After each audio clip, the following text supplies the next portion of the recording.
Assalamualaikum warahmatullahi wabarakatuh. Selamat malam dan salam sejahtera untuk kita semua. Eh, yang terhormat kepada Bapak narasumber, Ketua Dikais dan Ketua Pelaksana, serta seluruh peserta webinar yang kami banggakan. Puji syukur, marilah kita panjatkan kehadirat Allah Subhanahu wa Ta'ala, karena atas rahmat dan karunia-Nya kita dapat berkumpul secara daring dalam acara Dikaris, webinar Dikaris, dengan tema Building Critical Thinking and Analytical Skills for Effective Research. Baik, untuk mengawali kegiatan malam ini, dimulai dengan sambutan yang pertama, yaitu sambutan dari Ketua Dikaris. Untuk tempat dan waktu kami persilahkan. Halo, cek cek. Ya, terima kasih banyak Kak Ayu sudah memberikan pembuka atas webinar kali ini. Assalamualaikum warahmatullahi wabarakatuh, teman-teman semua. Selamat datang di webinar Ikaris pertama di batch 3 ini. Terima kasih banyak karena teman-teman sudah hadir pada acara di malam ini. Webinar ini kita angkat dengan tema Building Critical Thinking and Analytical Skills for Effective Research. Ya. Atau dalam bahasa Indonesia artinya berpikir kritis dan analitis untuk kualitas riset yang unggul. Kenapa tema ini penting? Karena dalam riset, baik di kampus maupun di dunia profesional ya, yang paling menentukan bukan cuma banyaknya teori sebenarnya, atau rumus yang kita hafal, tapi bagaimana cara kita berpikir secara baik gitu, secara baik dan benar. Bagaimana kita menganalisis data, membaca fenomena, bertanya yang tepat, dan merangkai kesimpulan yang relevan. Itu semua datang dari kemampuan berpikir kritis dan analitis yang matang. Di Karis, pada kesempatan kali ini, lahir dari keinginan untuk membuat sebuah ruang belajar yang lebih inklusif ya untuk teman-teman semua, tempat di mana riset nggak terasa jauh atau terkesan teknis ya, tapi kita juga pengen riset itu lebih cair dan bisa diakses oleh berbagai kalangan dari berbagai tujuan. Hari ini kita juga beruntung ya, karena dapat ditemani oleh pemateri yang punya pengalaman riset, Kak Agus Sofiyadi, lalu juga ditemani oleh moderator Kak Ayu ya, yang merupakan bagian dari kepengurusan di Karis, dan akan memandu acara pada malam hari. Harapannya setelah sesi ini teman-teman semua bisa mendapatkan insight, ya, terus juga keberanian untuk mulai bertanya, mulai mencoba ya, terus juga mulai meneliti hal-hal yang ada di sekitar teman-teman, yang dalam bidang teman-teman juga, serta harapannya juga dapat membangun keterampilan berpikir ya, yang dapat dibangun melalui proses tentunya yang konsisten. Teman-teman boleh banget nanti aktif dalam bertanya, berbagi pandangan, ataupun bercerita ya di ruang yang kita bangun ini. Semoga kita bisa bertumbuh bareng-bareng ya di komunitas kita. Sekian dari saya, selamat menikmati sesi hari ini. Semoga bermanfaat dan menginspirasi. Assalamualaikum warahmatullahi wabarakatuh.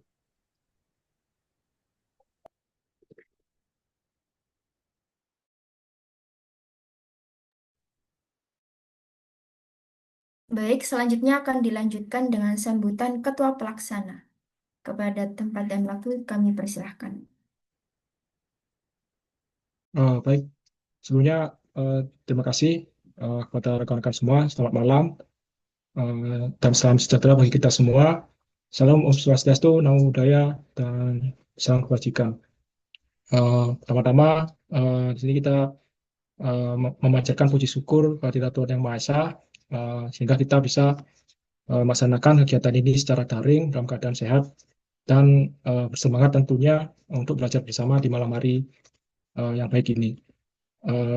Tentu dengan webinar yang uh, berjudul tentang berpikir kritis dan analisis untuk kualitas riset uh, yang unggul di era digital memang sangat diperlukan ya, karena juga untuk bagaimana cara kita untuk membangun pola pikir khususnya di bidang riset, dan hal tersebut bisa menjadi uh, istilahnya sinergi dan menguntungkan bagi berbagai pihak dalam ranah riset yang unggul, dan juga nantinya bisa analisis ini bisa menjadikan solusi dengan kemampuan kita bagaimana cara belajar untuk berpikir kritis, dan bagaimana cara untuk mungkin melihat data ya, kalau ada kesempatan untuk secara objektif, dan hal tersebut kita bisa harapannya kita bisa menyusun argumen yang logis dan terukur, dan tentunya diharapkan dengan adanya webinar yang sangat spesial ini tentunya bisa kita eh, paling tidak untuk memahami bagaimana cara kita untuk mengasah pola pikiran kritis, untuk memperdalam kemampuan analisis serta penerapannya dalam kehidupan sehari-hari, khususnya pada riset yang lebih efektif dan berkualitas. Dan mungkin di sini kami juga dan tentunya saya sebagai perwakilan dari teman-teman panitia mengucapkan terima kasih yang sebesar-besarnya kepada narasumber Kak Agus sendiri, dan telah berkenan dalam melakukan waktu dan berbagi wawasannya yang sangat baik ini di malam hari ini. Dan juga tak lupa saya mengucapkan untuk sebagai apresiasi kepada seluruh peserta webinar yang sangat antusias dalam menyempatkan waktunya dalam mengikuti webinar di malam hari ini, dan tentunya bisa menjadi bekal yang berharga dalam mungkin perjalanan akademik maupun dalam kehidupan sehari-hari serta di lingkungan profesional kita ke depan. Akhir kata, mungkin selamat bagi rekan-rekan dan teman-teman juga bisa mengikuti webinar. Terima kasih. Wassalamualaikum warahmatullahi wabarakatuh. Om Santi, Santi, Santi Om. Salam, Alhamdulillah, salam kebajikan. Terima kasih. Baik, terima kasih atas sambutannya kepada Ketua Pelaksana dan Ketua Dikaris. Baik, sebelum kita memasuki sesi pemaparan materi, izinkan saya membacakan profil singkat dari narasumber kita malam ini, Bapak Agus Safradi, STP MSI. Bapak Agus Safriyadi merupakan seorang profesional yang berdedikasi dengan latar belakang pendidikan di bidang teknologi pangan S1 dari Universitas Hasanuddin dan agribisnis S2 dari Institut Pertanian Bogor, IPB University. Selama menempuh pendidikannya, beliau aktif melakukan penelitian dan menulis tesis bertema analisis daya saing dan ekspor kacang mente di pasar internasional, serta pengaruh penggunaan ekstrak jahe dalam proses pengepungakan daging sapi. Dalam perjalanan karirnya, beliau memiliki pengalaman yang luas di berbagai bidang, di antaranya marketing di Al-Hikmah Education Bogor, di mana beliau mengembangkan strategi pemasaran dan riset pasar untuk meningkatkan kesadaran brand, desain grafis dan fotografi freelance di Makassar, dengan keahlian dalam pembuatan materi promosi, foto produk, serta pengelolaan komunikasi dengan klien. Dan saat ini, beliau juga aktif sebagai dosen praktisi di Yayasan Maknurul Ilmi Bogor, mengajar mata pelajaran kewirausahaan dan ekonomi. Selain itu, Bapak Agus juga memiliki pengalaman organisasi yang cukup luas, antara lain pernah menjadi sebagai Deputi Chairman UKM Fotografi Universitas Hasanuddin, serta Kepala Divisi Informasi dan Komunikasi di organisasi yang sama. Beliau dikenal sebagai sosok yang adaptif, komunikatif, dan kreatif dengan kemampuan di bidang strategic planning, marketing analisis, desain grafis, dan digitalis. Demikian profil singkat dari Bapak Agus Safriyadi. Selanjutnya kami persilahkan kepada beliau untuk menyampaikan materi pada malam hari ini. Kepada Bapak Agus Safriyadi, waktu dan layar kami persilahkan. Cek, cek, apakah kedengaran, Mbak? Iya, Pak, kedengaran. Kedengaran. Saya ambil alih ya, Mbak, kalau gitu ya. Oke, baik, teman-teman. Pertama-tama, saya ingin mengucapkan kepada Mas Dava selaku Ketua DKRIS dan beserta jajarannya, terima kasih sudah membuat wadah yang sangat wow ini ya. Karena tuh ini merupakan salah satu tempat ketika kita ingin bingung terkait penelitian riset. Nah, di sini nih tempatnya untuk teman-teman yang sedang meneliti atau masih mahasiswa bisa banget eh, belajar dan grow up diri di Karis. Nah, kemudian terima kasih juga kepada teman-teman panitia ya yang sudah meluangkan waktunya berpikir keras dalam menjalankan kegiatan ini. Kemudian terima kasih juga kepada seluruh peserta yang telah meluangkan waktunya untuk hadir pada malam ini. Mungkin saya akan mencoba membahas suatu kemampuan yang harus kita miliki guna ketika kita sedang melakukan penelitian.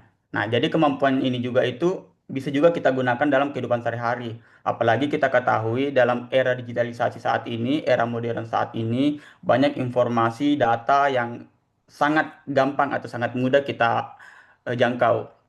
Nah, Apa kemampuan tersebut? Yaitu bagaimana caranya kita membangun suatu pola pikir yang kritis. Nah, sehingga kita dapat atau mampu membuat, menciptakan riset yang berkualitas dalam era saat ini. Karena era saat ini itu ketika kita melakukan suatu penelitian bukan dari banyaknya data yang kita kumpulkan, tetapi bagaimana data yang kita dapat atau data yang kita peroleh itu kita dapat memaknai. Jadi singkatnya seperti itu. Riset yang bagus itu bukan dari banyaknya data, tapi bagaimana caranya kita memaknai dari data tersebut. Nah, eh, kok nggak bisa ya next? Oke. Apa sudah kelihatan, Mas? Sudah Ya. kelihatan ya, Mbak? Oke. Aman-aman. Nah, jadi pada topik malam ini tuh terdapat 4 variabel yang pertama-tama itu kita harus selaraskan pemikiran kita terlebih dahulu. Mungkin pada dasarnya teman-teman ya atau seluruh peserta di sini secara umum sudah tahu apa itu berpikir kritis.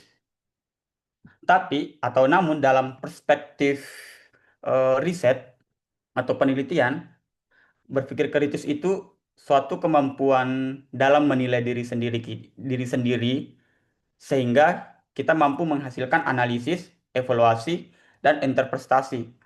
Jadi dalam hal ini interpretasi itu dimaksudkan bagaimana atau kemampuan kita mentafsirkan suatu objek penelitian, informasi, atau data. Nah, jadi seperti itu.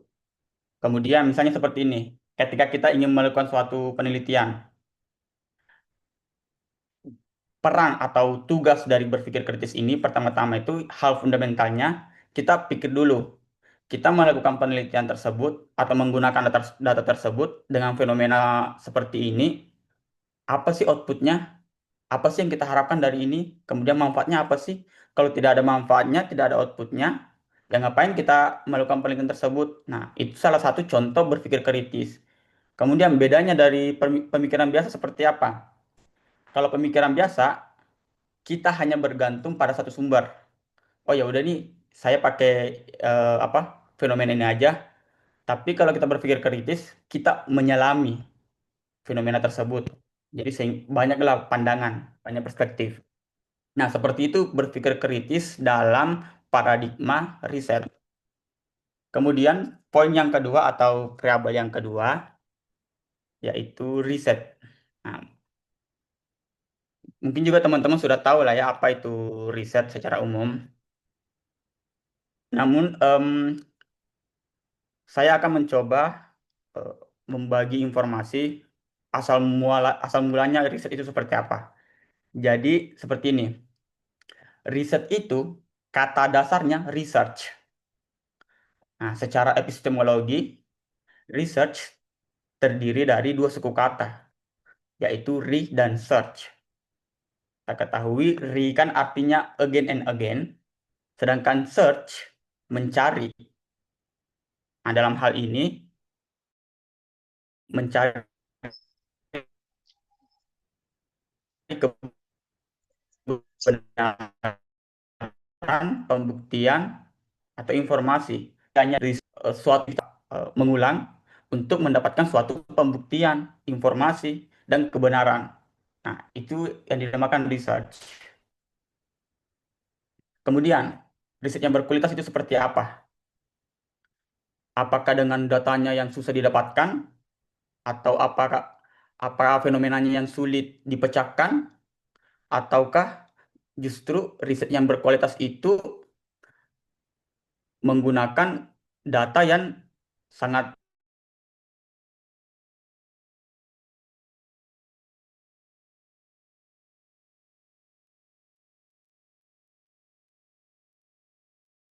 halo, Halo Kak.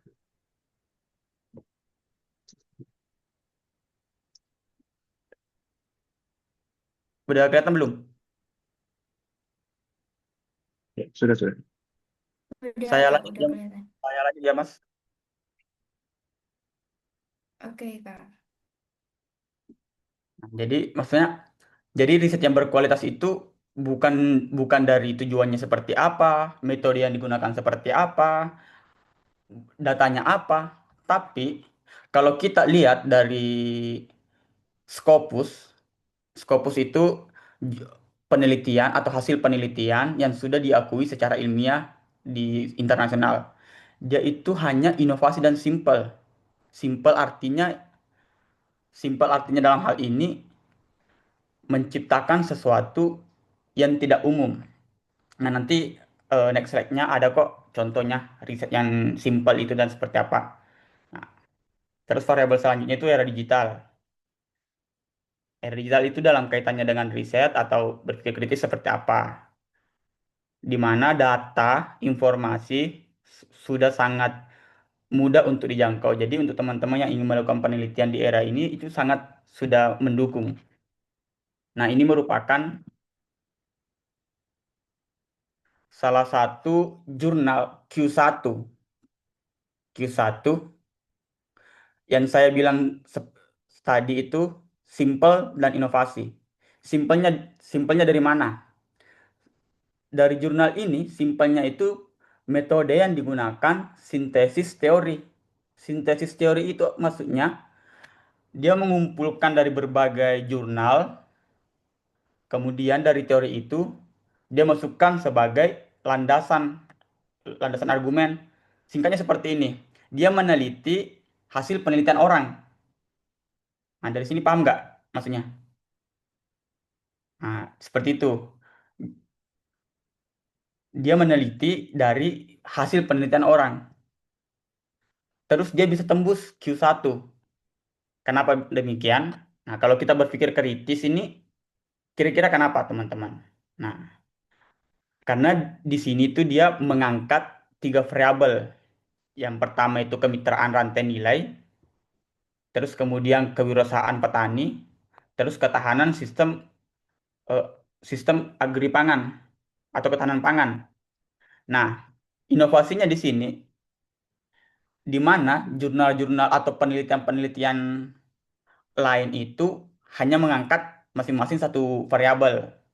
Tapi dengan berpikir kritis yang tajam, si jurnal ini atau si penulis jurnal ini menggabungkan ketiga variabel tersebut. Kalau kita lihat secara metodologi penelitian ini sangat apa ya, semua orang bisa lah. Maksudnya semua peneliti atau semua mahasiswa pasti bisa melakukan ini. Karena dia hanya objek penelitiannya ya dari penelitian orang seperti itu. Dan jurnal ini juga sudah tembus Q1 loh teman-teman. Artinya kan sudah diakui secara ilmiah, keilmiahannya sudah tinggi. Jadi sekarang teman-teman ini kalau untuk ingin melakukan penelitian, ya tidak mesti kok menggunakan data empiris, semua bisa dikerjakan. Apalagi sekarang juga data di mana-mana, informasi di mana-mana, jadi kita sudah bisa menjangkau dengan baik dan benar.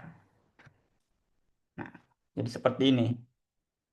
Inovasi yang kedua itu, nah, dari ketiga variabel ini dia membuat satu kerangka. Nah, dari kerangka tersebut menghasilkan suatu output yang jelas, di mana di sini kemitraan rantai nilai, petani, petani perusahaan, dan ketahanan sistem agri pangan. Nah, ini yang inovasinya.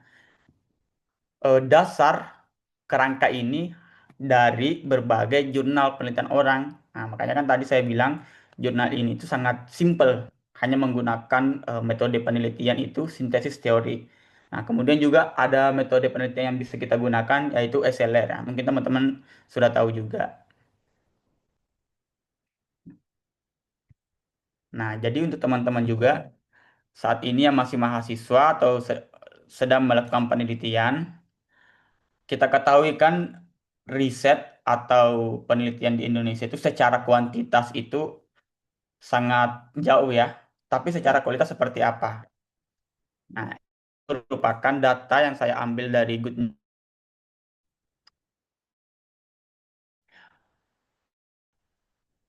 data di apa, jurnal di Indonesia itu secara kuantitas itu sangat sangat tinggi. Namun secara kualitas masih sangat minim. Dalam setahun terakhir itu jumlah publikasi Indonesia itu mencapai 200-an ribu. Itu yang terindeks Scopus dan Sintah. Akan tetapi yang terindeks Scopus itu hanya mencapai angka eh, 50 sampai 60 ribu. Jadi sekitar 20%-nya saja. Nah, di mana juga kita bisa lihat pada grafik di PowerPoint secara 5 tahun terakhir itu angka publikasi ilmiah fluktuasi ya. Nah, yang paling tinggi ini pada tahun 2023. Nah, di mana badan atau institusi yang paling tinggi publikasi itu ya pastinya BRIN, teman-teman. Nah, BRIN itu emang tugasnya atau outputnya itu disuruh selalu melakukan penelitian. Nah, kemudian untuk skala kampus dipegang oleh UGM, UI, dan Erlangga ini yang terindeks Scopus Q1 sampai Q4. Nah, jika dibedah secara per indikator, saya mengutip data ini dari BRIN ya, Badan Inovasi Nasional. Nah,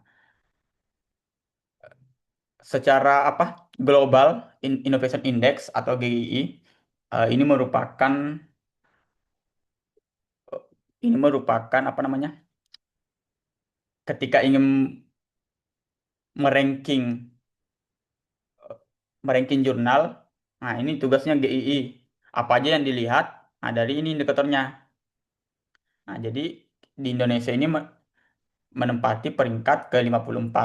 Nah, dilihat dari sini, yang poin 2.3, Research and Development. Kita menempati di peringkat 38.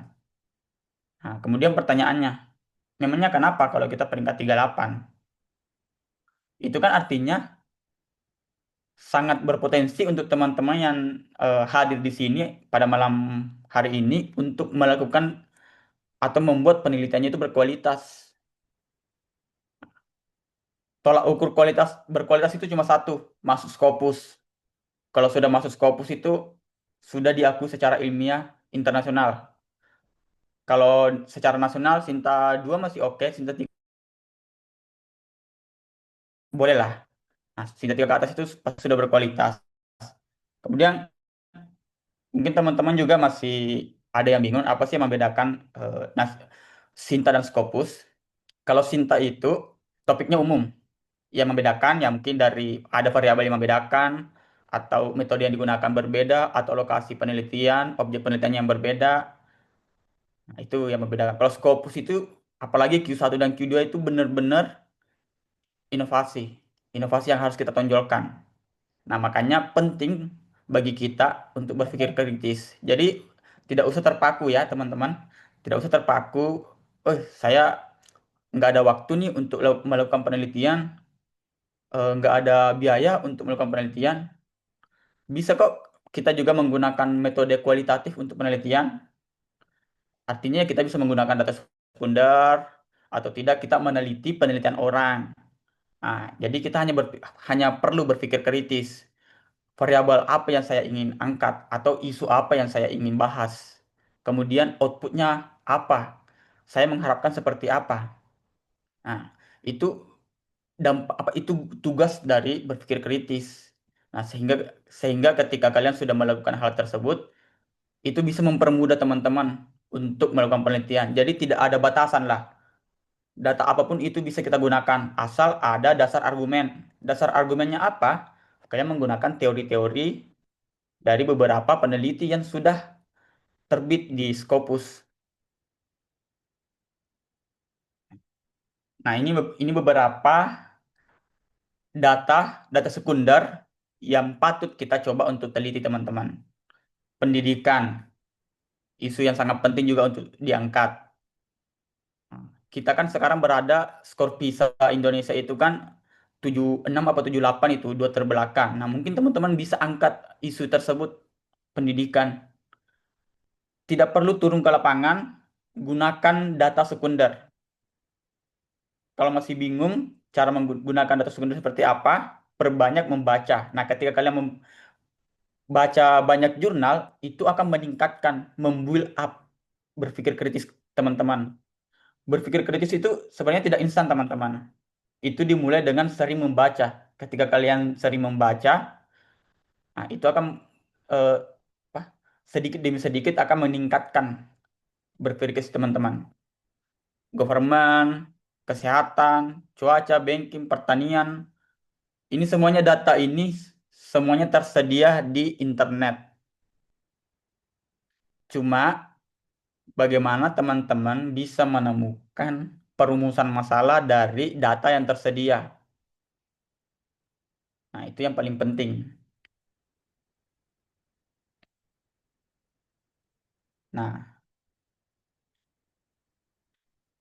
Nah, kemudian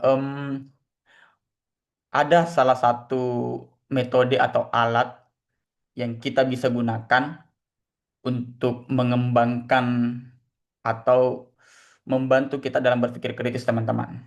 Nah, sebenarnya metode ini itu umum digunakan oleh suatu perusahaan, lembaga, instansi, atau organisasi. Nah, metode ini tuh dinamakan RCA, atau mencari akar masalah. Nah, RCA ini menggali lebih dalam. Maksudnya itu kayak ketika kita dihadapkan suatu permasalahan atau dalam suatu perusahaan ada masalah, nah, tugasnya RCA ini bagaimana bagaimana caranya kita menyelami permasalahan tersebut. Namun ketika kita kaitkan dengan riset ya, RCA ini bisa kita gunakan di metode penelitian kita atau bisa kita gunakan ketika kita ingin memulai. Mungkin teman-teman ya tahu ya kayak analisis SWOT. Nah, kan biasanya juga di penelitian kualitatif itu atau bahkan kuantitatif ada yang menggunakan analisis SWOT. Nah, teman-teman juga bisa menggunakan analisis RCA untuk mencari akar masalah.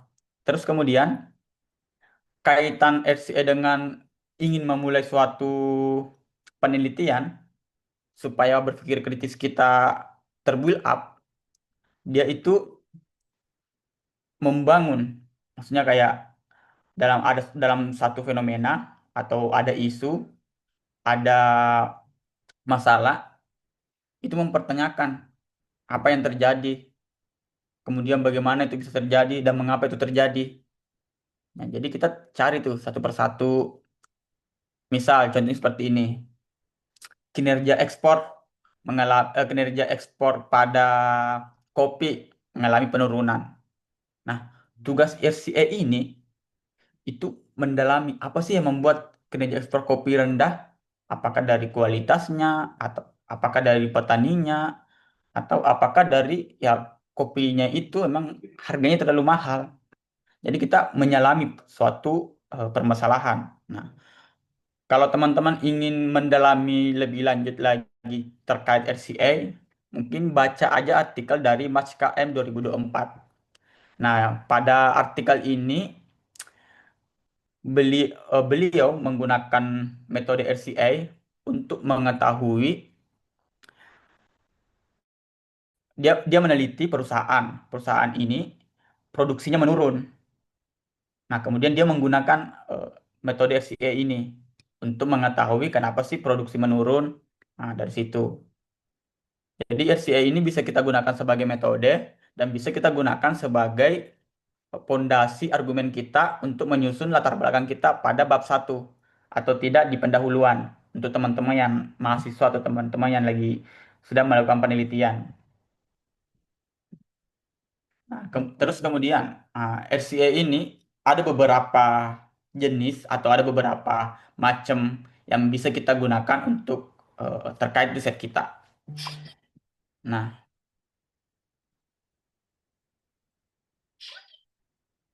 Nah, ini secara umum ya, secara umum itu artinya maksudnya biasanya seorang seseorang yang dalam suatu organisasi atau lembaga atau perusahaan, nah ini langkah-langkahnya dalam mengatasi akar masalah. Misal tadi dalam jurnal Search Machka ini dia mengatakan untuk mengidentifikasi atau melihat akar masalah itu prosesnya seperti ini. seperti 6 poin ini. Cuma ketika kita kaitkan dengan riset, itu seperti apa? Nah, di mengidentifikasi masalah ini maksudnya itu dengan dengan adanya masalah, kita harus perjelas seperti apa. Contoh dalam riset nih, kinerja ekspor kopi menurun.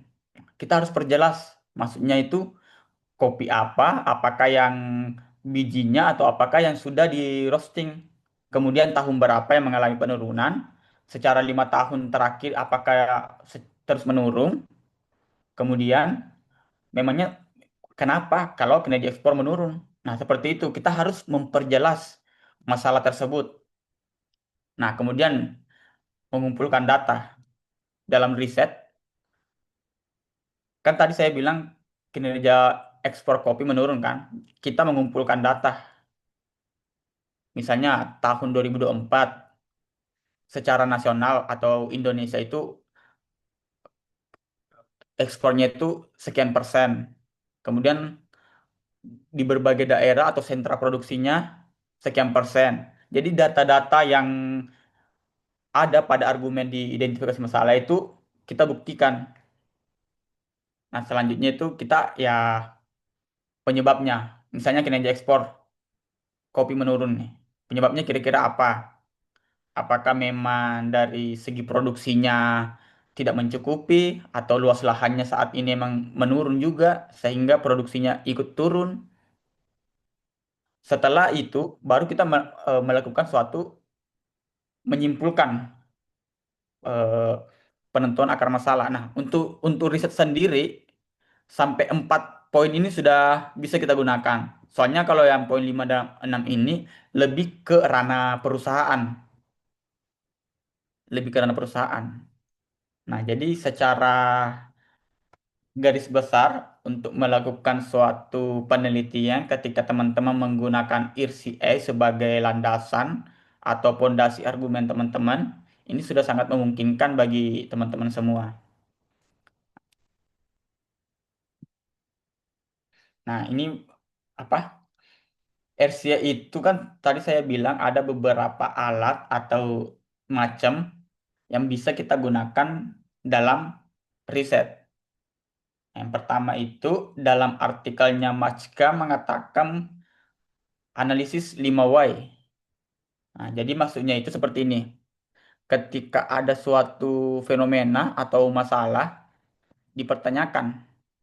Misal seperti ini, secara umum dulu ya. Misal saya lapar. Kenapa saya lapar? Karena saya belum makan. Kenapa saya belum makan? Karena tidak ada makanan. Nah, itu dipertanyakan sampai 5 kali. Jadi sehingga kalau kita kita kaitkan dengan riset, misal seperti em, kita ambil contoh yang kinerja ekspor kopi lagi. Kinerja ekspor kopi menurun. Kenapa? Karena kualitasnya kurang. Kenapa?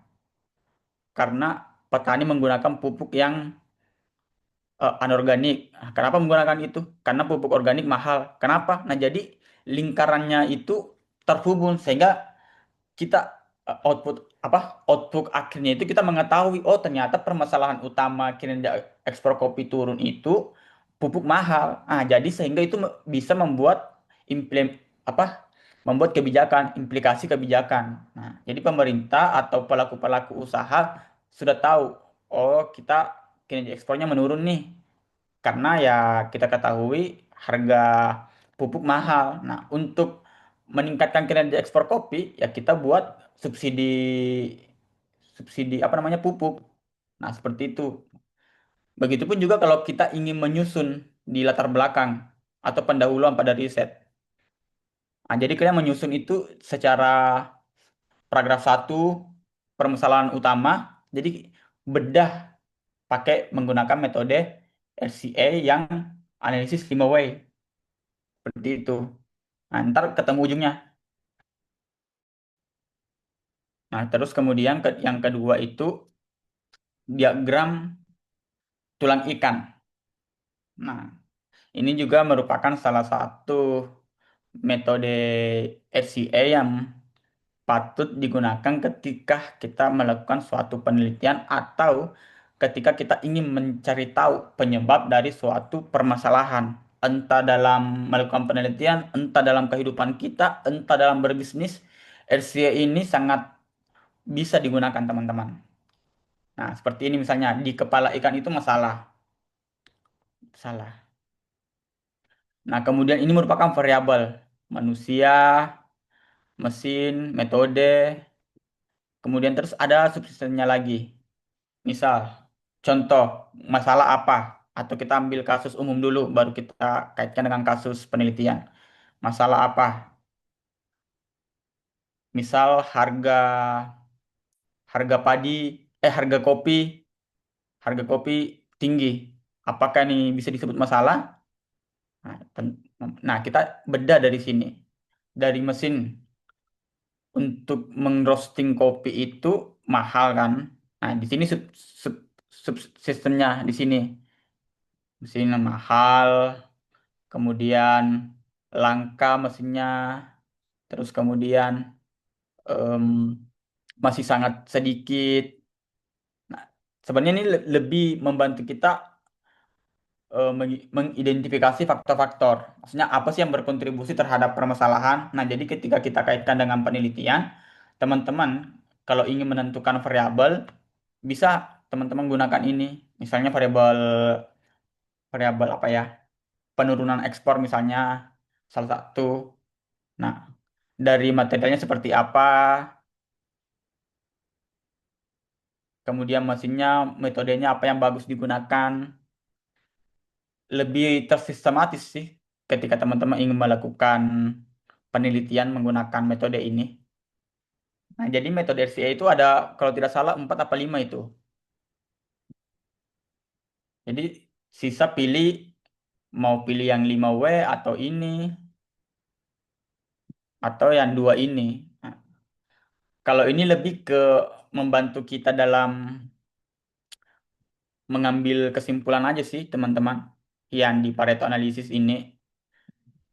Nah, jadi masuk Pareto analisis itu seperti ketika teman-teman mendapatkan suatu permasalahan, teman-teman fokus itu di 20%-nya. Artinya ketika ada masalah misalnya penurunan ekspor, apa peningkatan ekspor pada tahun sekian. Jadi teman-teman fokus pada variabel apa yang membuat kinerja ekspor itu meningkat. Apakah kualitas, apakah harga? Kalau misal harga, nah itu kan bagian dari 20%. Mending fokus di harga saja. Jadi hasil dari suatu suatu penelitian ini, teman-teman fokus pada penyebabnya. Karena kan pasti hasil itu selalu selalu berkaitan erat dengan penyebab. Misal harga harga kopi murah. Kenapa kopi murah? Karena apa kadar kopinya itu hanya sedikit. Kalau ingin melakukan peningkatan peningkatan income, ya fokus pada yang 20%-nya saja, nggak usah fokus pada 100%. Nah, ketika teman-teman fokus pada hal kecil, itu bisa membuat dampak yang besar teman-teman. Nah, kalau yang di FMEA ini sebenarnya lebih ke perusahaan untuk mengkaji atau mendalami lagi permasalahan dalam suatu perusahaan. Namun, ketika teman-teman ingin menggunakan ini dalam ranah research, paling bisa membantu dalam menyusun latar belakang juga. Nah, ini dari yang paling warna merah ini kan itu peneliti ya. Kalau perusahaan yang membentuk tim ahli ketika terjadi suatu permasalahan atau masalah dalam suatu lembaga atau suatu perusahaan, nah mengumpulkan tim ahli. Cuma kalau kita kaitkan di ranah penelitian, kita di sini sebagai peneliti. Nah, kemudian kita mencari fenomena yang terjadi disertai dengan data. Karena kan kalau riset kan itu argumen itu selalu harus ada data. Nah, itulah yang membedakan makal artikel dan jurnal. Karena kalau jurnal itu emang harus secara ilmiah. Argumen kita itu harus dipondasi dengan data. Terus ketika kita sudah mendapatkan suatu fenomena atau masalah dan dibuktikan dengan data, baru kita telusuri seperti apa sih penyebabnya, apa sih efeknya itu. Emangnya kalau datanya seperti itu, emangnya kenapa dalam penelitian kita atau dampaknya bagi masyarakat terhadap terhadap ekonomi itu seperti apa? Nah, seperti itu. Setelah itu, setelah sudah kita mengkaji penyebabnya, baru kita lihat penilaiannya. Kita nilai, oh ini patut nih di diangkat isu seperti ini. Ini patut nih kita bahas penelitian ini. Terus selanjutnya itu tindakan mitigasi risiko. Nah, em, kan kalau kita melakukan penelitian, apalagi yang data empiris ya, pasti akan selalu ada risikonya. Dengan menggunakan eh, konsep ini, itu akan membuat teman-teman lebih mudah mengurangi risiko yang ada. Nah, terus output yang terakhir, efektivitasnya seperti apa? Nah, kalau dalam perusahaan itu pasti ditinjau ulang dong. Ada penyebab, ada masalah. Kemudian dikaji di dalamnya permasalahannya, kemudian ada solusi. Setelah solusi itu diterapkan, apakah efektif? Itu dalam perusahaan menggunakan metode ini. Tapi dalam penelitian, paling kita bisa evaluasi itu ketika kita sudah submit dalam ya entah Sinta 2 atau Scopus. Nah, ini merupakan dasar atau alat analisis yang kita gunakan untuk membantu kita membangun berpikir kritis. Pokoknya teman-teman pergunakan itu 5 Y ketika ingin melakukan suatu kegiatan. Entah berbisnis, bekerja, atau menerima informasi di sosial media. Pokoknya jangan cepat menerima informasi yang ada.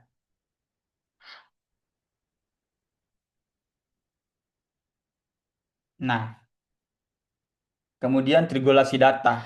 Maksudnya seperti apa? Kan gini. Kalau sebenarnya lebih ke kualitatif ya, triangulasi data itu. Karena kan kualitatif itu lebih menonjolkan eh, si peneliti sebagai subjek atau instrumen utama. Artinya kan si peneliti ini ketika mengumpulkan data berupa deskriptif atau narasi. Nah, bedanya sama kuantitatif kan lebih ke angka ya, teman-teman, proses pengumpulan datanya. Kalau kualitatif itu lebih ke deskriptif. Caranya memastikan data kita valid itu seperti apa? Nah, dalam triangulasi data untuk memastikan keabsahan data kita itu menggunakan sudut pandang atau perspektif dari beberapa teori atau penelitian. Misal nih, kita mewawancarai seseorang nih. Kemudian kita mendapatkan data kan, hasil wawancara itu data. Itu kan berupa narasi, deskriptif. Untuk membuktikan data kita ini benar, caranya seperti apa? Ya kita menggunakan teori dari peneliti yang telah melakukan. Misal, ada nih dataku, misalnya data saya.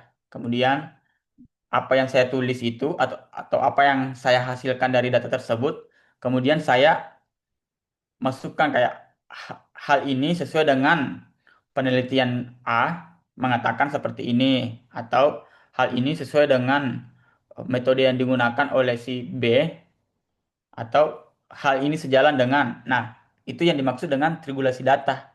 Kita membuat teori apa data yang kita dapat itu kuat dengan dengan pondasinya dari penelitian sebelumnya.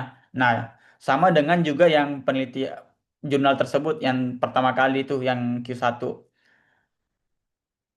Pas saya baca itu, semua argumennya itu pasti ada landasan teorinya.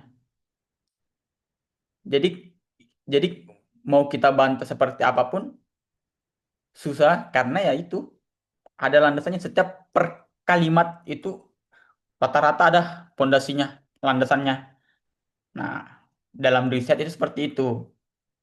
Kalau mau tembus atau apa risetnya mau berkualitas, diusahakan teman-teman punya pondasi atau teori teori pendukung lah. Nah, kalau mau pelajari lebih dalam lagi tentang triangulasi data itu, baca artikelnya ini teman-teman, Densim dan Dorman, tentang triangulasi data. Pokoknya intinya di ini tuh bagaimana memastikan data kita valid ya. Atau misalnya mau menggunakan metode apa, cari jurnal yang sesuai dengan yang ingin kita bahas. Kemudian ada nih argumen atau ada nih hasil, cari data pendukung, cari teori pendukung supaya supaya memastikan data kita valid. Nah, pembahasan selanjutnya itu bias kognitif. Mungkin teman-teman sebagian di sini masih belum tahu ya bias kognitif itu apa. Secara umum itu bias kognitif lebih ke pola pikir kita ini walaupun sudah tersusun secara sistematik, tapi ketika mengambil keputusan itu atau hasil yang dihasilkan kadang keliru. Nah, kemudian kita kaitkan atau relevannya dengan riset apa? Misal seperti ini teman-teman. Kita punya data, jangan berfokus pada satu sumber. Perbanyak sumber, perbanyak sumber untuk menghindari bias kognitif ini. Kalau bahasa filosofinya bias kognitif ini seperti ke logika, logika fallacy atau kesesatan berpikir atau kecacatan berpikir. Nah, jadi teman-teman kalau ingin melakukan riset, sebisa mungkin jangan berfokus satu sumber, satu teori, jangan berfokus sama itu. Fokus atau usahakan perbanyak input dalam artian ya baca banyak jurnal gitu. Nah, ini beberapa jenis bias kognitif atau kesalahan berpikir dalam riset. Nah, yang pertama itu ada bias konfirmasi. Nah, maksudnya itu seperti ini. Misalkan teman-teman ingin melakukan penelitian atau teman-teman yang mahasiswa menyusun skripsi, ada fenomena nih. Misal fenomena penjualan di perusahaan A menurun. Dia hanya mencari data yang sesuai dengan argumen dia atau sesuai dengan hipotesis dia. Padahal banyak kok jurnal yang mengatakan berpengaruh dan tidak berpengaruh. Jadi teman-teman usahakan itu ketika ingin mengangkat hipotesis, usahakan jangan berfokus pada satu sumber. Usahakan perbanyak sumbernya. Nah, yang kemudian answering bias terlalu terpaku pada informasi awal yang kita dapatkan. Jadi gini, kalau teman-teman mencari data, teman-teman itu mengambil dari misalnya di sumber A. Nah, teman-teman ambil itu, padahal kan masih banyak sumber yang lainnya. Berfokus, teman-teman fokusnya ini pada yang pertama saja, sehingga sumber yang lain itu teman-teman hiraukan. Nah, itu yang dimaksud answering bias. Kemudian ketiga, bias ketersediaan itu hanya menganggap suatu benar hanya karena mudah diingat. Nah, contoh sederhananya dalam kehidupan kita, Gensi misalnya eh, Gensi misalnya mudah lelah, misalnya ya teman-teman. Nah, padahal kan itu tidak ada data yang membuktikan, cuma karena mudah diingat sering muncul dalam FYP mungkin atau sering muncul di media sosial. Jadi kita menganggap itu sesuatu yang benar, padahal tidak ada data yang membuktikan. Nah, itu yang dimaksud. Nah, terus yang terakhir itu terlalu percaya diri.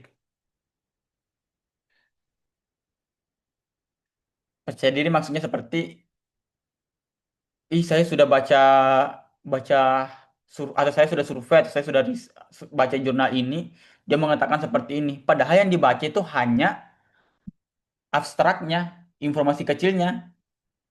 Nah, dia hanya membaca satu dua kalimat, tapi sudah melebih-lebihkan argumennya. Dan dan dia juga mengatakan bahwa saya sudah baca artikel ini kok, berarti saya sudah benar dong. Enggak dah, tidak dong. Kita harus ya kalau ingin mengambil kesimpulan untuk menghindari bias ini ya perbanyak lagi membaca teman-teman. Nah, oke ke closing statement dari saya ya seperti yang saya katakan sebelumnya, riset yang bagus itu bukan seberapa banyak data yang kita dapat, bukan seberapa susah data yang kita dapat, tetapi dengan adanya data yang tersedia, bagaimana caranya kita memaknai data tersebut, entah data sekunder, entah data primer. Nah, pokoknya kita bagaimana cara kita memaknai data tersebut. Sekian dari saya. Assalamualaikum warahmatullahi wabarakatuh. Saya kembalikan ke Mbak Ayu. Baik, terima kasih kepada Kak Agus atas pemaparan materi yang sangat bermanfaat. Selanjutnya kita masuk ke sesi tanya jawab. Bagi yang ingin bagi yang ingin bertanya dipersilahkan.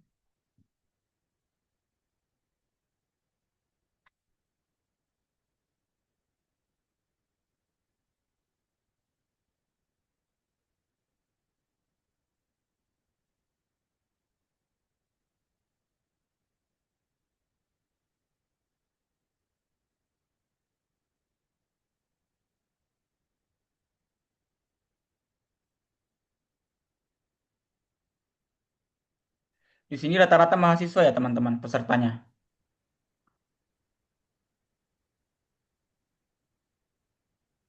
Itu yang sedang menyusun skripsi menggunakan metode RCA sangat boleh tuh. Metode RCA itu sudah diakui secara ilmiah kok teman-teman. Kelihatan simpel tapi dampaknya bagus. Apalagi dalam melakukan bisnis bisa banget digunakan. Melihat peluang bisnis. Kan biasanya kita menggunakan metode SWOT kan. Nah, ini bisa nih alternatif nih RCA nih. Pokoknya ketika ingin melakukan penelitian tuh jangan terpaku, terpaku data, jangan terpaku. Data itu bisa kita maknai, itu sudah sangat bagus. Tadi tuh Q1 saya contoh itu, ya dia hanya meneliti hasil penelitian orang lain. Nah, itu uniknya di situ. Dia meneliti hasil dari penelitian orang lain dan tembus Q1.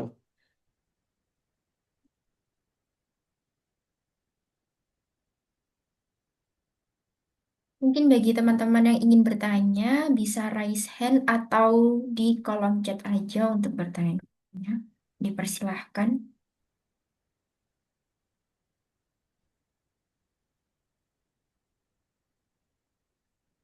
Apa saya terlalu cepat tadi membawakan materi Mbak atau Mas?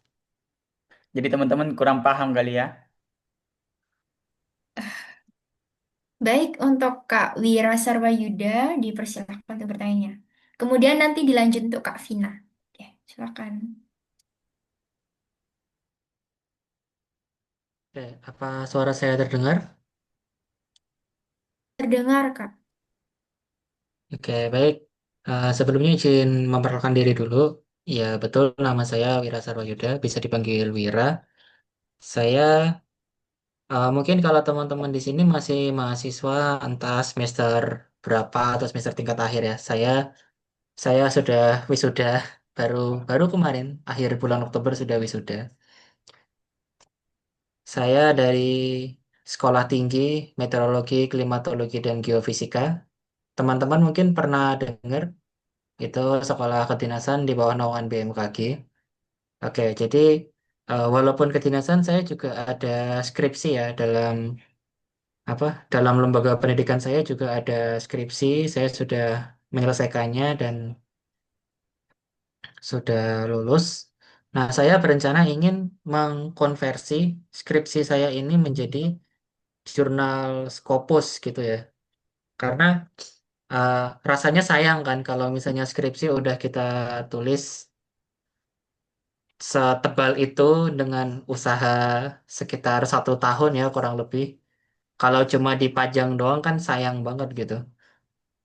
Sementara ini saya udah coba submit di Elkomika, itu jurnal Sinta Sinta 2 kalau saya nggak salah. Cuman kan agar lebih berimpak ya, agar lebih berimpact saya ingin menuliskannya dalam Scopus. Tapi kalau yang untuk Scopus ini saya rencananya menggabungkan skripsi milik teman saya. Jadi dua skripsi akan saya jadikan satu, satu penelitian karena kebetulan nyambung. Tapi lebih high demand-nya karena ke arah Scopus gitu. Nah, permasalahannya di sini saya masih nggak sebagus Kak Agus mungkin ya yang udah paham banget bagaimana tata urutannya, tata caranya dan langkah-langkah yang harus diambil tuh apa aja sih gitu. Apalagi menulis ke Scopus itu kan yang pertama harus bahasa Inggris dulu, harus tahu template-nya, harus tahu juga publish-nya di mana. Betul, Nah, betul, betul. tiga hal ini saya belum tahu. Jadi mungkin Kak Agus bisa membimbing saya bagaimana caranya mengkonversi dua skripsi tadi menjadi jurnal Scopus yang bukan hanya ditulis tapi juga sampai publish gitu. Terima kasih. Sebelumnya Mas topiknya apa? Eh, Kalau punya teman saya itu quality control dan recovery data pada data cuaca karena data BMKG itu kan sensornya kan udah sepuh banget kan. Jadi itu sensor dibeli dari tahun 2004 sampai sekarang 2025 belum diganti-ganti. Jadi sering tuh kejadian miss. Makanya teman-teman mungkin notice ya kenapa perakiraan cuaca BMKG di Indonesia itu sering meleset. Ya karena Ya. yang pertama peralatan kita kurang bagus. Yang kedua kadang pegawainya yang males gitu loh. Jadi ya dua problematik itulah gitu. Kalau pegawai males kan tinggal dimutasi gampang. Tapi kalau sensornya udah jelek kan ya gimana dong? Kan harus ada pembaruan. Makanya teman saya bikin bagaimana caranya kita mengecek quality control, mengecek kualitas sensor tersebut, data-datanya maksudnya. Kemudian kalau ada data hilang, datanya, misalnya ini harusnya hujan, tapi datanya nol semua, itu kan ada cacat kan, ada cacat mesin kan. Itu di recovery sesuai dengan keadaan yang ada gitu. Kalau punya saya sendiri, saya mendeteksi tinggi gelombang dan kecepatan arus, termasuk arah arusnya, tapi di Danau Toba. Kenapa? Karena perhatian kita kan seringannya ke laut ya, tinggi gelombang laut, arah arus gelombang laut. Padahal di Danau Toba ini pernah kejadian kecelakaan kapal kapal motor Sinar Bangun itu menewaskan ratusan orang gara-gara di sana tuh nggak ada semacam peringatan dini, awas ada gelombang gitu loh. Nah, Hmm. makanya kan dua skripsi itu kan nyambung tuh. Jadi teman saya yang mengatur peralatan BMKG-nya biar tahu nih data-datanya tuh biar benar gitu, biar akurat. Nah, terus diaplikasikan pada milik saya, gimana kita mendeteksi tinggi gelombang dan arus gelombang di Danau Toba gitu. Oke, itu apa namanya? Bagus Mas itu ketika menggabungkan dua penelitian menjadi satu, output hak akhirnya itu Scopus. Nah, gini, di sini itu yang apa ya? Yang sangat sederhana, namun seksi Mas. Nah, paling lebih ke fokusnya itu yang pertama fokus mencari yang sesuai dengan topiknya Mas. Kemudian lihat judulnya seperti apa. Jadi Masnya bisa menyusun judul itu seperti yang ada pada jurnal itu. Kemudian ketika kita berpikir kritis ya Mas, emang harus saya gabungkan. Kalau bisa sendiri, why not kan? Tapi sebenarnya bagus kok itu Mas digabungkan. Soalnya saya ngambil secara variabel masih nyambung. Cuma ketika membuat ulang, usahakan itu fondasi atau landasan teorinya itu selalu ada Mas. Jadi nggak asal merta itu Mas tadi bilang diakibatkan karena pegawainya atau apakah itu ada datanya nggak? Itu kan hanya asumsi pribadi kan. Nah, jadi usahakan apa yang Mas bilang atau argumennya Mas selalu ada data seperti itu. Mungkin ya kalau mau lebih lanjut secara penulisan kan ini kan skripsi, artinya kan sudah dilaksanakan ya, sudah dilaksanakan. Terus untuk menggabungkannya seperti apa? Kalau tidak salah itu di Scopus itu sangat singkat, rata-rata itu 10 page itu rata-rata. Nah, apalagi do skripsi ini kan paling ya 200 sampai 300 halaman kan. Ambil yang bagian-bagian kira-kira ini nih yang tidak umum. Apalagi kan penelitiannya di Indonesia kan.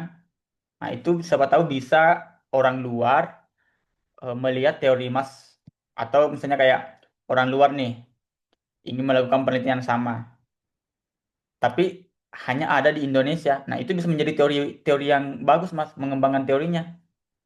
Mungkin lebih ke pertama sih tentukan dulu sih mau submit kemana. Setelah itu baru cari tuh baca satu jurnal aja, baca satu jurnal. Nah, mungkin sudah bisa tuh kita raba-raba tuh. Oh, seperti ini dia maunya. Nah, seperti itu. Emang harus apa ya? Emang harus kita praktekkan langsung sih Mas sebenarnya kalau kita ingin nyusun Scopus tuh. Bisa saya bantu misalnya judulnya seperti ini. Tapi saya harus baca dulu punya Mas. Saya harus baca dulu, habis itu baru nih saya bantu carikan, oh publish di sini aja. Tuh. Ini lebih cocok di ini. Mungkin seperti itu sih Mas.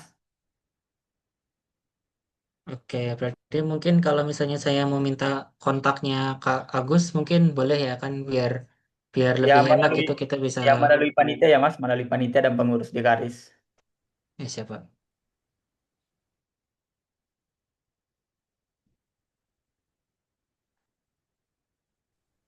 Baik, apakah untuk Kak Wira ini jawabannya sudah cukup? Sementara cukup ya Kak? Oke, baik. Dilanjut, Kak Vina tadi yang ingin bertanya, dipersilahkan.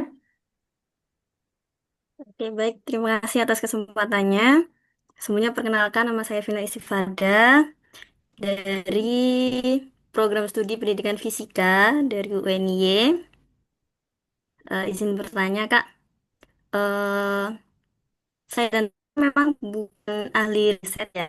Dan ya kita riset karena untuk memenuhi tugas aja sebenarnya. Cuma ada situasi di mana saya dan teman saya itu mengalami, kita kan sudah membuat batasan masalah ya. Nah, ada situasi di mana ketika kita memikirkan ide untuk riset, ternyata ide itu aneh, cukup aneh dan mungkin tidak diterima oleh jurnal ya. Contohnya adalah mungkin misal media pembelajaran terintegrasi animasi Boboiboy atau terintegrasi kartun apa dan sebagainya. Itu mungkin sebuah inovasi yang bisa digunakan, cuma untuk arah kita untuk menerbitkannya itu kita masih bingung gitu. Kadang ada beberapa ide-ide yang di luar nalar mungkin seperti itu. Nah, menurut kakak, bagaimana kita mengolah untuk pemikiran-pemikiran yang mungkin terlalu wah seperti itu? Gitu, terima kasih.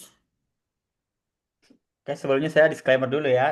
Penelitian itu tidak ada yang aneh, teman-teman.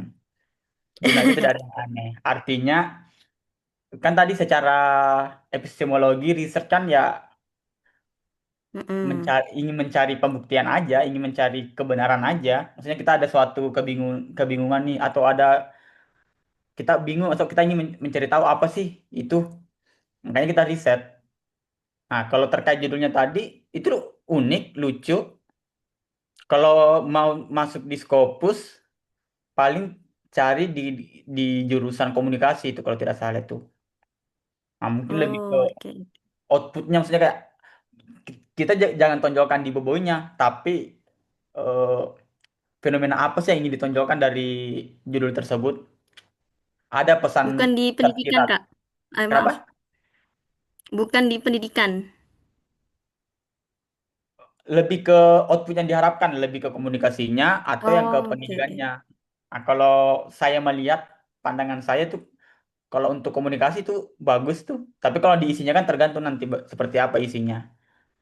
Oke. Itu boboiboy jangan jangan fokus pada boboinya, tapi fokus ke variabelnya. Ya, Fokus ke ya. variabelnya. Obobo itu hanya perantara, perantara. Bisa banget ikut kok itu masuk di Sinta. Simple penelitian itu simple. Yang berkualitas itu simple. Udah buat sih Kak, cuma kemarin ketolak. Di di mana? Di jurnal Sinta MIPA mana gitu. di Sinta berapa? Di Sinta 3 per 2 ya? Mau tahu nggak parameternya diterima jurnal kita? Pertama, Turnitin AI. Hmm. Turnitin AI. Itu pertama itu. Walaupun bagus banget, apa murni, tapi pure AI itu bakalan ditolak. Turnitin AI. Itu yang pertama. Yang kedua, variabel yang digunakan itu umum.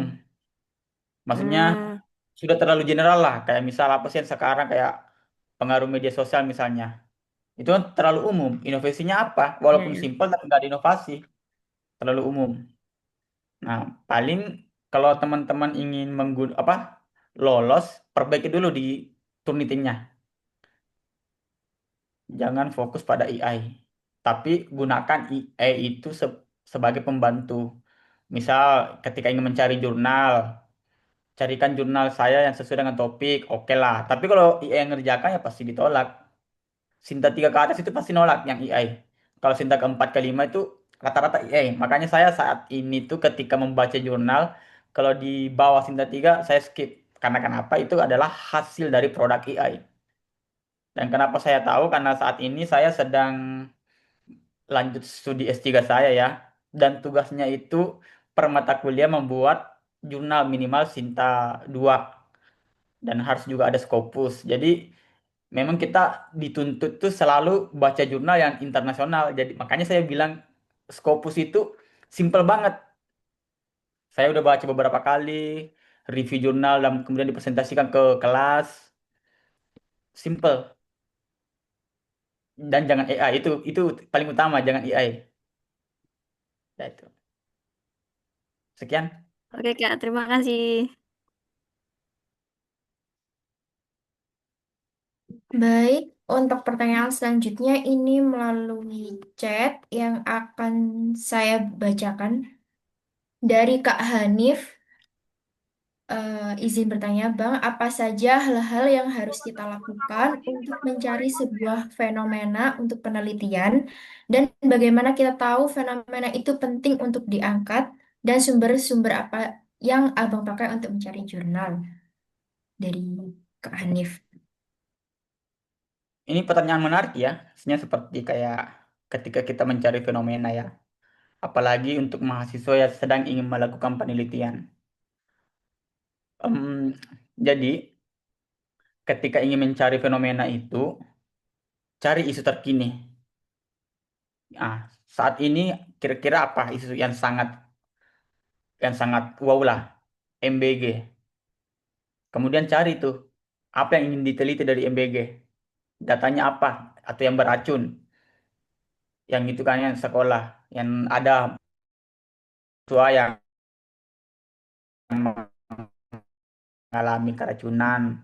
Terus caranya apa itu dikatakan bermasalah atau kenapa keracunan itu dikatakan bermasalah padahal secara statistik tidak signifikan. Kita bisa gunakan dalil hak asasi manusia. Nah, cari cari jurnal atau cari teori pendukung tentang hak asasi manusia itu bisa menguatkan argumen kita. Pokoknya kalau ingin fenomena itu atau melakukan suatu penelitian, bagaimana caranya kita mencari fenomena? Misalnya tidak ada apa namanya, tidak ada isu terkini yang relevan, lebih ke apa ya, penurunan. Entah misal kalau dalam pertanian penurunan ekspor, itu kan tidak terlalu viral ya isunya. Tapi ketika kita angkat itu salah satu isu yang bagus karena kan kita merupakan negara agraris ya. Agraris itu artinya 70% masyarakatnya bekerja dalam bidang pertanian. Nah, pokoknya apa sih yang paling dominan dalam negeri ini atau enggak kalau mau bahas isu internasional pun juga boleh. Lebih ke peka aja sih melihat situasi kalau ingin melakukan atau menentukan suatu fenomena. Misal lagi, fenomena yang paling baru kira-kira apa? Misal iPhone 17 nih, dalam perspektif ekonomi misalnya itu seperti apa buat negara, dalam perspektif pendidikan itu seperti apa. Sisa cari penelitiannya dan kemudian caranya kita mencari jurnal seperti apa? Gunakan AI. AI, banyak kok AI yang bisa digunakan untuk mencari AI, mencari jurnal. Masukkan kata kuncinya topik kita dan minta Scopus. Nah, bakal muncul itu apa namanya? Beberapa jurnal atau lembaga yang menyediakan jurnal tersebut. Nah, kita bisa akses di situ. Saya sekarang ini lebih sering mencari AI di jurnal, lebih sering mencari jurnal itu di AI. Udah jarang di Scopus, udah jarang di apa namanya? Scholar apa, lebih ke AI. Kalau saya misalnya mencari yang Q1 topik ini, langsung ada semua. Untuk membuktikan ini benar-benar Q1 ya kita copy judulnya, kemudian kita cek di Scopus. Nah, seperti itu langkahnya. Pokoknya kalau mau menentukan fenomena, pekalah pada isu terkini. Entah ekonomi, pendidikan, pertanian, pasti selalu ada kok isu. Mungkin sekian, Mbak. Baik, dari Kak Hanif, apakah ada feedback? Atau sudah cukup? Oke, terima kasih. Kemudian pertanyaan dari Kak Eliska. Tadi kakak menjelaskan bahwa ada bias kognitif di mana kita tidak hanya terfokus pada referensi yang sesuai dengan data, tapi juga yang bertentangan. Yang jadi pertanyaan bagaimana cara menyelaraskan yang sesuai dengan data dan bertentangan dengan data.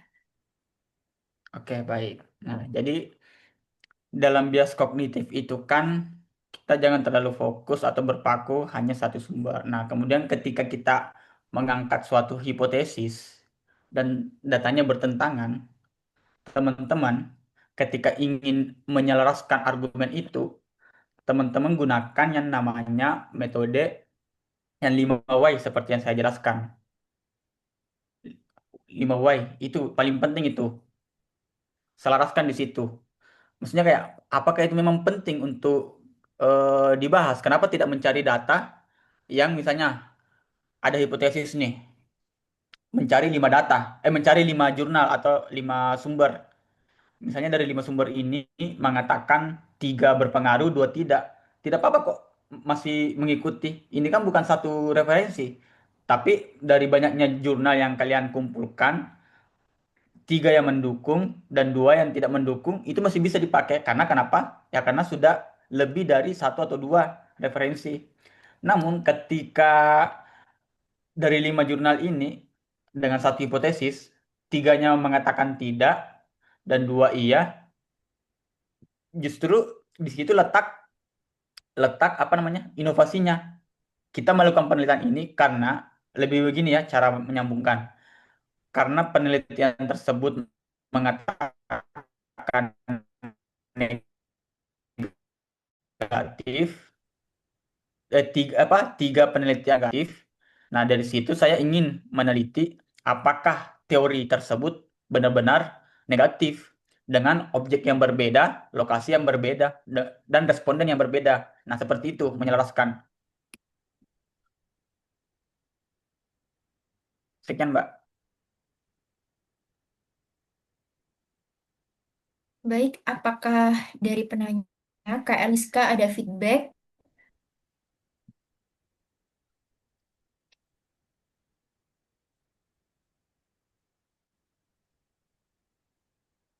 Ya, terima kasih. Kemudian untuk pertanyaan selanjutnya, bagaimana menentukan dasein dan dasolen dari judul penelitian yang diangkat, kemudian bagaimana meminimalisir bias dalam penelitian yang bersifat konstruksivis. Baik, gini teman-teman. Untuk menghindari kesalahan atau kecacatan berpikir dalam ingin melakukan suatu penelitian. Tentunya itu kan kita harus dilandasi dan di, dibekali dengan em, berpikir kritis. Nah, jadi sebisa mungkin itu gunakan atau pakai perspektif dari berbagai teori. Jangan hanya fokus satu atau dua. Pokoknya teman-teman sebisa mungkin jangan apa yang kalian temukan itu jangan langsung pakai teori itu. Tapi bagaimana caranya teman-teman membandingkan dari berbagai jurnal sehingga ketika itu mendukung riset kita atau argumen kita dan mostly memperkuat argumen kita. Nah, itu kita gunakan karena kan bias kognitif itu timbul ketika kita hanya berfokus satu sumber. Nah, sebisa mungkin juga gunakan teori yang ya minimal Sinta 3 ke atas lah. Kalau ke bawah itu kebanyakan apa ya? Jurnal predator sih kalau kata anak-anak, kalau kata dosen saya. Jangankan Sinta 4 ke bawah, Sinta ke Scopus aja ada kok yang jurnal predator. Jurnal predator itu maksudnya ya tidak diakui secara ilmiah, tapi secara uang iya. Pokoknya teman-teman perbanyak membaca, udah itu intinya itu perbanyak membaca, gunakan banyak referensi, jangan berfokus sama satu jurnal. Kalau di kami ya, kami kalau melakukan mengerjakan tugas, ini tugas ya, sekelas tugas aja kami disuruh minimal 20 referensi. Jadi ketika kita mau berargumen, berargumen dalam suatu tugas, tugas nih itu minimal 20 dan harus jurnal internasional yang kita gunakan. Gunanya apa? Scopus kan sudah diakui secara ilmiah.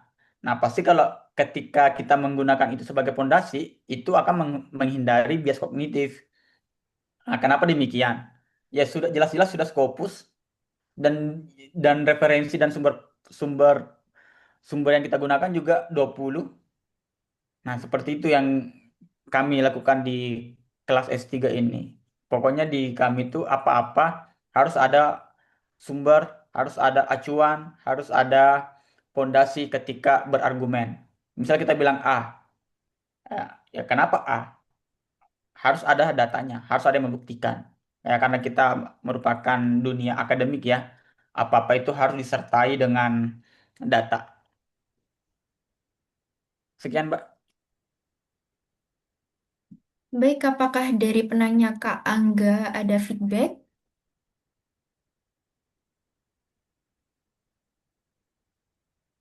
Baik, sudah cukup. Apakah eh, saya tawarkan lagi, apakah ada yang ingin bertanya atau sudah cukup?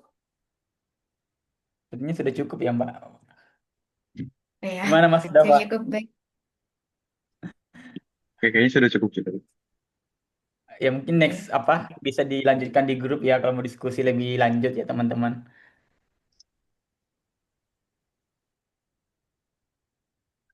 Baik, karena sesi tanya jawab sudah selesai dan pemaparan materi yang sangat bermanfaat ini sudah selesai, tibalah kita di penghujung acara webinar malam ini. Sebelum mengakhiri, saya ucap terima kasih yang sebanyak-banyaknya kepada peserta dan juga kepada Kak Agus.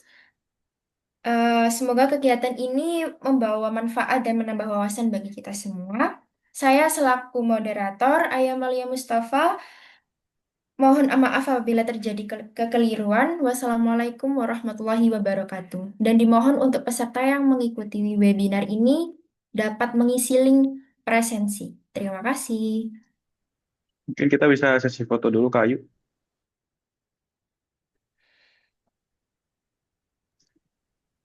Kita dokumentasi dulu ya, teman-teman.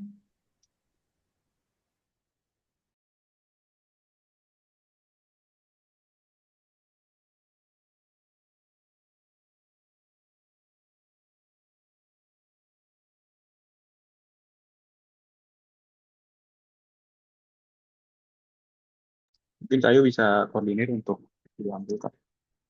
Maksudnya.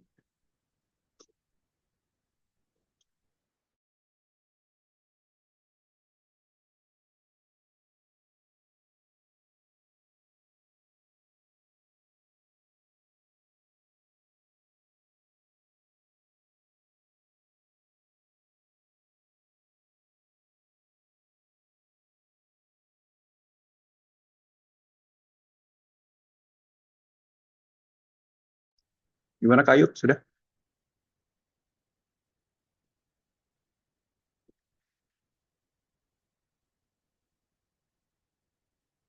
Masih di mute? Oke, dari misalnya dari aku aja Kak, nggak apa-apa. Ya. Ya, dari Kak Asya aja.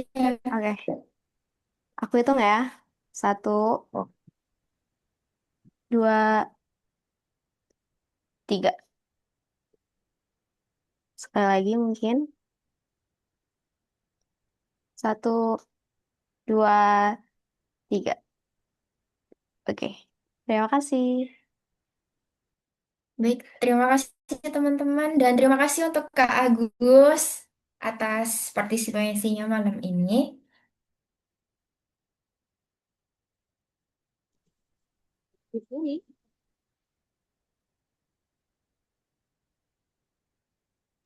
terima kasih teman-teman. Boleh diizin. Boleh.